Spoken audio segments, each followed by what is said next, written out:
All right, guys, let's kind of do a little bit of a rundown of what we talked about today. So, same old, same old. I want you guys to start to see how political parties are emerging and where they sit with all these issues. So, we ran through a lot of issues. We were predominantly in Washington's White House. We see things like Pinckney's Treaty, Jay's Treaty, Haitian Revolution, French Revolution, Napoleon's rising to power.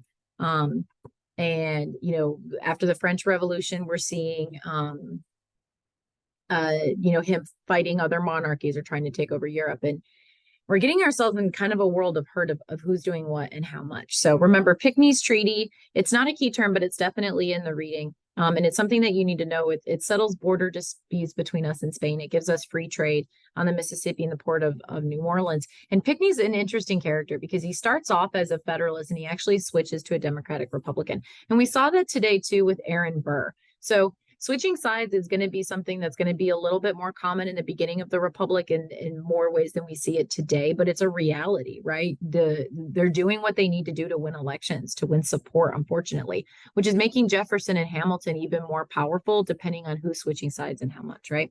Then we get to Jay's Treaty. Now, Jay's Treaty is really going to be important in the long run because it's going to be a cause of the War of 1812. So Jay's Treaty is a result of the French and the British, most specifically the British, impressing our sailors and taking, inspecting our ships when we're trying to trade with both sides. Well, why are we trying to trade with both sides? Well, let's recall the second cabinet meeting that we watched today with Hamilton. Washington wants nothing to do with this war. He wants to be neutral. And Jefferson and the Democratic Republicans are having an issue with that because they want to back the French in their revolution. And, the Federalists are saying, their revolution isn't really going well. Chopping people's heads off isn't really a technique that we want to endorse. And they're also attacking other monarchies. Like, are we in a state right now that we can even afford to support one side? And the Democratic Republicans are like, well, ideologically, we don't agree. And it's driving a further wedge. So your Democratic Republicans are supporting the French while your Federalists are really starting to support more of British aims, right? So Jay's Treaty is called to try to stop impressment and try to stop, the stealing, kidnapping of our sailors and of our goods while we're trying to trade with both. We won't be able to remain neutral. Jay's Treaty is incredibly debated on. Remember, we saw clips from the Senate. There's 15 versus 15. Adams has to decide the casting vote, and Washington he's sick to his stomach. He doesn't want the country hating him, but he wants to remain neutral. And unfortunately, that's what Jay's Treaty does, even though it does look like we're making deals with the British monarchy. Okay.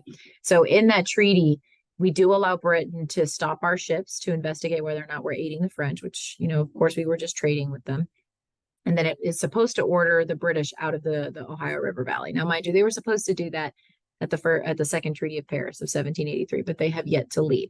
This is going to be another one of those deciding factors that caused the War of 1812. It'll be the continued impressment and the lack of them leaving the territory that's finally going to pull us into that war. So that is an important thing that you guys need to remember. And then we move into things that are happening in like a nuance of events, right? You've got the Haitian Revolution, of course, the French Revolution is occurring, and the Whiskey Rebellion because of excise taxes. So Washington's really having to deal with a lot.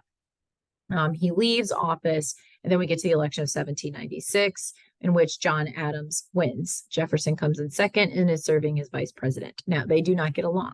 So this is the first time in American history you have a president from one political party and a vice president from another political party, and they're really having a hard time. And Adams will go down in history as a very poor presidency.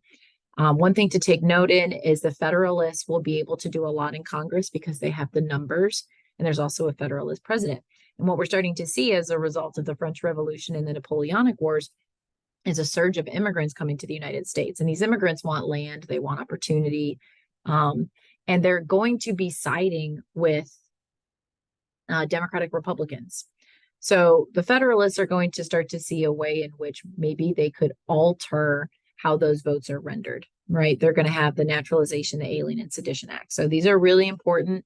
They were in one key term. They were all kind of passed at the same time. Naturalization discuss how long you have to be a resident in order to qualify to be a citizen. Once you're a citizen, you might be able to have the rights to vote, depending on what state you're in. If you have a taxpayer or a property owner, you can vote. The Alien Act gives the powers of government, federal government, to deport illegal aliens. And then sedition. And sedition is where it really hurts. And I'm actually going to test you on sedition. Make sure you understand that, the federal government is making it illegal to talk bad about the president or Congress, which that's kind of a problem. It's a real big problem because the First Amendment of the Constitution says you can't do that. So what do we do? When the federal government is doing something that's unconstitutional, what power do we have to stop it? Well, in this period of time, we don't.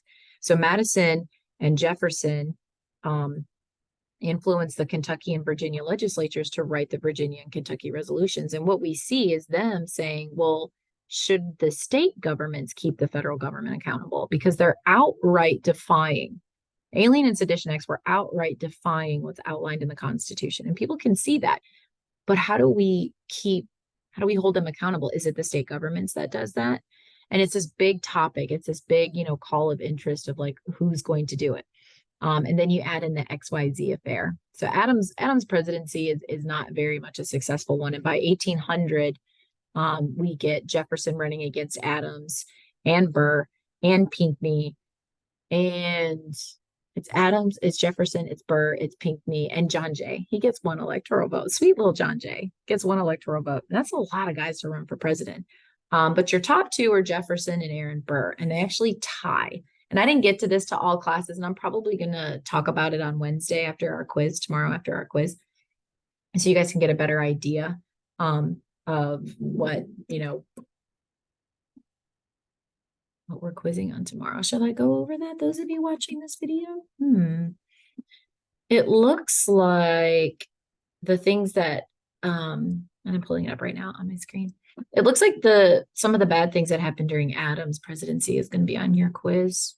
That's interesting. There's a lot of Hamilton on there. A lot of his 3-part plan for his financial plan. That's on your quiz.